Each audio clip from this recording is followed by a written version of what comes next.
आपसे मैंने कल आपसे कहा था, आपसे निवेदन किया था, आपसे अनुरोध किया था कि पानी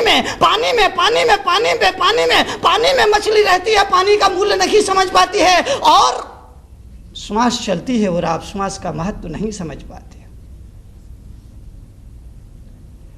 महत्व समझना पड़ेगा।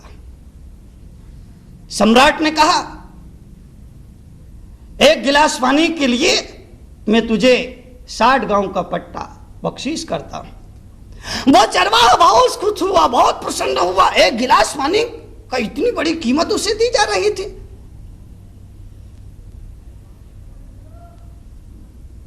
चरवाहा ने कहा, महाराज मौजवानी बात नहीं चलेगी, आप लोगों को क्या पता है, यहां कह दो पानी पीने के बाद भूल ही जाओ, इसलिए आप लिखित में दीजिए, इसलिए आप लिख करके दीजिए। मुझे कौन जानता है, मैं तो चरवाहा हूं। अगर आपने कह दिया और कल मैं मांगने के लिए आया तो आपके वो सैनिक है, वो सेवक है, वो तो मुझे यहां तक पहुंचने भी नहीं देंगे, धक्का मार करके निकाल देंगे, धक्का मार करके बाहर कर देंगे। इसलिए महाराज आपसे अनुरोध है, आपसे प्रार्थना, आपसे गुजारिश, आपसे मेरी विनंती है, क्या आप मौजबानी नहीं, आप लिख करके दीजिए। राजा ने कहा, ठीक है, ठीक है, लिख करके देता हूं। लाओ, किस चीज पर लिख दूं? जंगल में कुछ लिखने के लिए तो था नहीं। एक पत्ता पड़ा था, एक वृक्ष का टूटा हुआ पत्ता पड़ा था। पत्ते पर ही सम्राट ने लिख दिया कि मैं तुझे 60 गांव का पट्टा बख्शीश करता हूं। लिख करके दे दिया। देना पड़ा। जो स्वेच्छा से छोड़ देता है वो ज्ञानी होता है, और मौत जिसे छोड़ने के लिए विवश और मजबूर कर दिया करती है वो अज्ञानी होता है। छोड़ना तो है, सभी को छोड़ना पड़ता है, छोड़ना ही पड़ेगा। जो जीते जी छोड़ दे वो ज्ञानी, और जो मरने के बाद छोड़े वो अज्ञानी। क्या बनना है सोच लेना, निर्णय कर लेना, विचार कर लेना। अभी नहीं, फुर्सत के क्षणों में। तुमको तो फुर्सत मिलती ही नहीं है अच्छे काम के लिए। बेवकूफियों के लिए आदमी के पास बहुत फुर्सत है, नादानियों के लिए आदमी के पास बहुत फुर्सत है। 2 घंटे टीवी के सामने बैठ कर के, 4 घंटे टीवी के सामने बैठ कर के बर्बाद कर देगा, समय है। आधा घंटा तक पान के ठेले पर खड़े होकर के इधर उधर की गपशप मार के समय बर्बाद कर देगा, समय है। बाजार में चौराहे पर खड़े होकर के इसकी बुराई उसकी आलोचना करने में घंटा भर लगा देगा, समय है। 2 बार अखबार पढ़ लेगा, उसके लिए समय है। अरे घर में अखबार अलग पढ़ता है, सुबह अखबार पढ़ने के बाद ऑफिस जाता है, उसी अखबार को फिर पढ़ता है ऑफिस में बैठ करके, और शाम को जब वापिस अपने घर लौटता है फिर उसी अखबार को तीसरी बार फिर पढ़ने बैठ जाता है। और मेरा जैसा आदमी उसके पास जाके कहा कि भाई साहब, इस अखबार को तो आप घर में पहले भी पढ़ चुके थे, शायद ऑफिस में भी आपने इसको एक बार पढ़ा होगा, और आप तीसरी बार फिर पढ़ने बैठ गए। तो आप जिसे आदमी कहते हैं कि क्या करूं साहब, टाइम पास कर रहा हूं, टाइम पास कर रहा हूं। एक बार कहता है कि धर्म ध्यान के लिए मेरे पास समय नहीं है।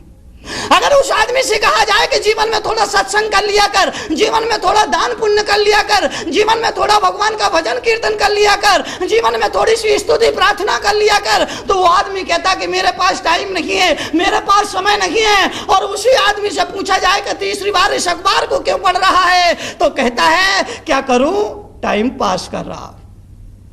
बताओ, तो तुम्हारे पास समय तो है मगर बेवकूफियों के लिए, समय तो है लेकिन सांसारिक क्रियाकलापों के लिए समय तो है, दूसरों की बुराई आलोचना निंदा और चुगली के लिए समय तो है, व्यसनों के लिए समय तो है, इसकी लेने और उसकी देने के लिए समय नहीं है। तो अपने लिए नहीं है, जीवन के कायाकल्प करने के लिए नहीं है, जीवन को धन्यवाद देने के लिए नहीं है। इसलिए मैंने कहा कि मरने से पहले जीवन की सुरक्षा कर लेना। अरे घर से निकलने से पहले जीवन बीमा करा लेना, क्योंकि बाहर मौत मंडरा रही है, बाहर बहुत खतरे हैं, बहुत खतरा है बाहर, कदम कदम पर खतरा है। सुबह घर से निकला आदमी शाम को सही सलामत वापस लौट आए, दिल्ली जैसे शहर में इसकी कोई गारंटी नहीं है। गारंटी? सुबह घर से निकला आदमी ऑफिस के लिए दो रोटी कमाने के लिए, दो पैसा कमाने के लिए, जीविका के लिए, रोजी रोटी कमाने के लिए सुबह घर से निकला आदमी शाम को सही सलामत लौट आए, इसकी कोई गारंटी नहीं है, क्योंकि बाहर कदम कदम पर खतरा है। पता नहीं कब कौन सी गाड़ी टक्कर मार दे, पता नहीं कब कौन सा दुश्मन तुम्हारे सामने आकर के छुरा लेके खड़ा हो जाए, पता नहीं कब तुम्हारी सांस चलना बंद कर दे, पता नहीं कब हार्ट अटैक हो जाए, पता नहीं कब ब्रेन हेमरेज हो जाए, पता नहीं कब किडनी काम करना बंद कर दे, पता नहीं कब हृदय धड़कना बंद कर दे। तो बाहर बहुत खतरे हैं, बहुत खतरे हैं मेरे भाई।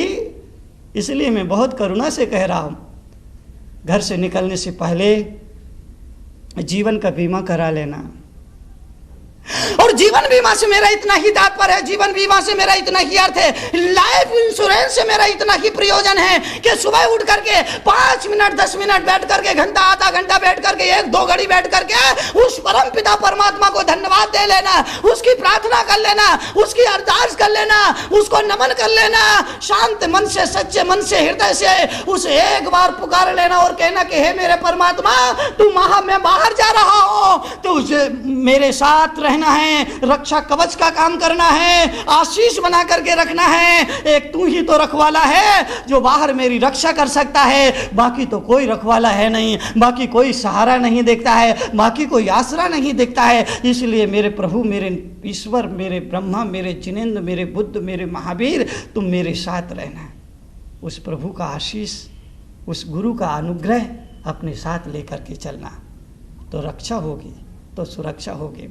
अगर जीवन बीमा करा करके निकलते हो, लाइफ इंश्योरेंस करा करके निकलते हो, और अगर कहीं दुर्घटना घट जाती है, जीवन के किसी मोड़ पर अगर जीवन खत्म हो जाता है, तो घबराने की जरूरत नहीं है, चिंता करने की जरूरत नहीं है। वहां जीवन बीमा है। अगर जीवन का चिराग बुझ भी जाता है, तो जहां भी जीवन का चिराग जलेगा वहां समृद्धियां होंगी, वहां अमन चैन होगा, वहां देवता तुम पर पुष्प की वृष्टि करेंगे, वहां प्रकाश होगा, वहां सत्य होगा, वहां परम सुख और परम आनंद होगा, क्योंकि तुमने अपने जीवन का बीमा करा लिया था। इसलिए तो कहते हैं, तुलसी बाबा ने कहा है, एक घड़ी आधी में पुनियाद।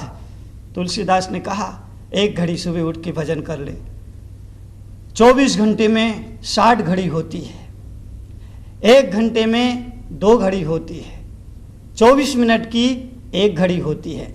तो तुलसीदास जी कह रहे हैं कि यूं तो 24 घंटे भजन करना चाहिए, 24 घंटे कीर्तन करना चाहिए, लेकिन 24 घंटे अगर संभव नहीं है, तो 24 घंटे में 24 मिनट तू भगवान का भजन जरूर कर, भगवान का कीर्तन जरूर कर, भगवान को पूजन जरूर कर, भगवान को नमन स्मरण जरूर कर। इससे तुझे ऊर्जा मिलेगी, इससे तुझे प्रेरणा मिलेगी, इससे जीवन में गति मिलेगी, इससे जीवन में तुझे नई शक्ति मिलेगी, इससे जीवन में नया उत्सव और नया संगीत मिलेगा। इसलिए तुम एक घड़ी